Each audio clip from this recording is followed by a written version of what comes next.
I'm Caleb Monroe, and as soon as I got out of the rental car, I should have seen something wasn't right. After 7 years of marriage and countless vacations, the valet's confused look said it all. I had changed the cuff on my wrist to please Celeste's family, but I still felt like a guest actor in their carefully curated performance. Last week, my navy blue suit was tailored, immaculate. I checked the envelope in my jacket pocket. The letter I'd written at 2 a.m. was still. Tucked inside, I'd spent enough time staring at the ceiling fan to convince myself that this party would either be a breaking point or a final page. The location was everything Celeste had wanted. Marble floors that echoed your footsteps, chandeliers trying too hard to impress, and a floral archway that probably took 3 assistants and 2 florists to assemble. A balloon centerpiece, champagne and gold, exactly what her younger sister had requested, paid for by me. I still remember the $200 receipt for those damn balloons, but I didn't complain, because that's what I did. I paid expenses, I eased anxiety. I was the dependable one. Not because anyone asked me to be, but because I thought being trustworthy earned me a place at the table. Quietly, I walked up to the reception desk. Music and conversation echoed from behind the ballroom's double doors. The woman behind the desk looked up. I smiled and nodded calmly. "Name, please?" "Caleb Monroe," I said. "I'm Celeste Harper's husband." She scanned the list. Her smile faded. "I'm sorry. I don't see your name here." Trying to keep my voice level, I tilted my head. "Check again." And then I heard the click of heels. Celeste's younger sister leaned over the desk, flashing a smile that was too sharp to be friendly. "Yeah, he's not on here," she chirped. "It's family only, family only." Like she had finally swatted a fly. I looked at her, then at the ballroom doors, where laughter and clinking glasses spilled out. I caught a glimpse of Celeste. Her dress hugged her frame, her hair perfect, her laugh too loud. She was hosting the party I had paid for, laughing with people who didn't even remember my name. I could have made a scene. I could have thrown down invoices and demanded to be seen, but I didn't. Instead, I reached into my jacket pocket and pulled out the envelope I'd sealed the night before, just in case. I handed a tray of champagne flutes to a passing server. "Please give this to Mr. Harper during the speeches," I said politely. No yelling, no slamming doors, no dramatic exit. Just a man turning around with heavy steps that felt a little too final. Not angry, just exhausted. Because when you've spent years trying to prove your worth to people who never cared to see it, it settles into your bones. 2 blocks down, I saw a 24-hour diner with flickering neon. I slid into a booth, scratched, up table beneath my hands, surrounded by lights and a waitress who didn't care what my last name was. I didn't order anything. I just sat there and read the letter. A copy of it glowed on my phone screen like a silent monologue.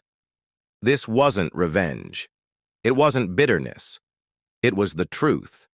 A truth I had buried under years of civility. I listed everything. The money I gave to Celeste's cousin for her bakery. The down payment on Winston's holiday house. The vacations I paid for and hosted when no one else stepped up, and I didn't end it with the cruise they claimed was her father's dream. Instead, I ended it with something more symbolic, a voided check. They called it a blessing. I wrote void in bold black ink, and I meant it. Back at the motel, I slipped out of the suit. Didn't check my messages. Didn't brush my teeth. I just placed the fabric down gently, as if it still deserved more respect than I'd ever been shown. 3 days later, I finally felt seen. By myself. I left a letter, not a scene. 53 missed calls, and not a single regret. That envelope wasn't a bomb. It was a mirror. And when I gave it to the server, I didn't wait to see their faces. I knew exactly what they'd look like. And some things just don't need witnesses. Back in the diner, the vinyl booth stuck to my back. The salt shaker in front of me was cracked. The fluorescent light buzzed. Marriage hadn't betrayed me. It just exposed the truth. I was never family. I was never equal. I was a useful tool, a credit card in Celeste's purse, a wrench in Winston's garage. I didn't cry. I didn't punch a wall or drown in whiskey. I just sat with it, let it settle like dust over years of silence. There was calm in the realization that it was done. When I first met Celeste's parents, her mom greeted me like I was the UPS guy delivering something she didn't order. Winston shook my hand like it was a strength test. I was the contractor. At dinners, I shared ideas.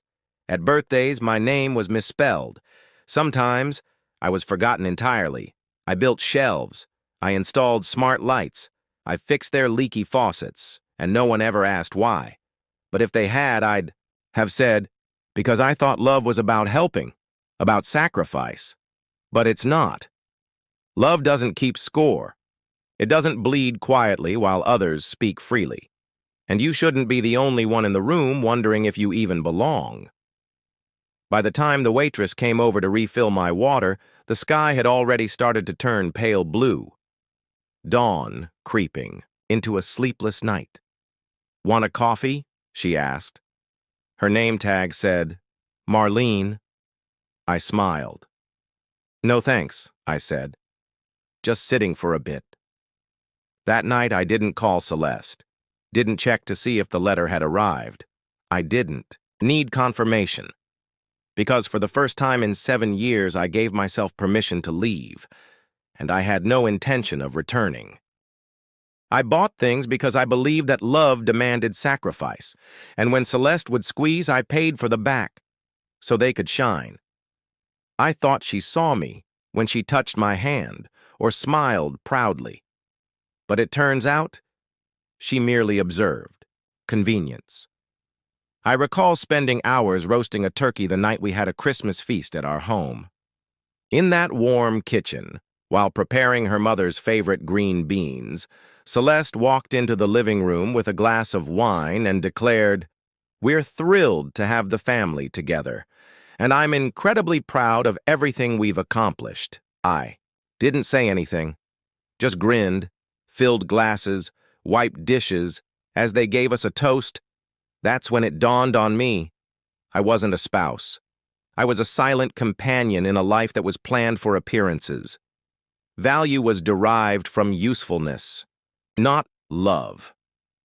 And they stopped pretending I mattered the moment I ceased to be useful.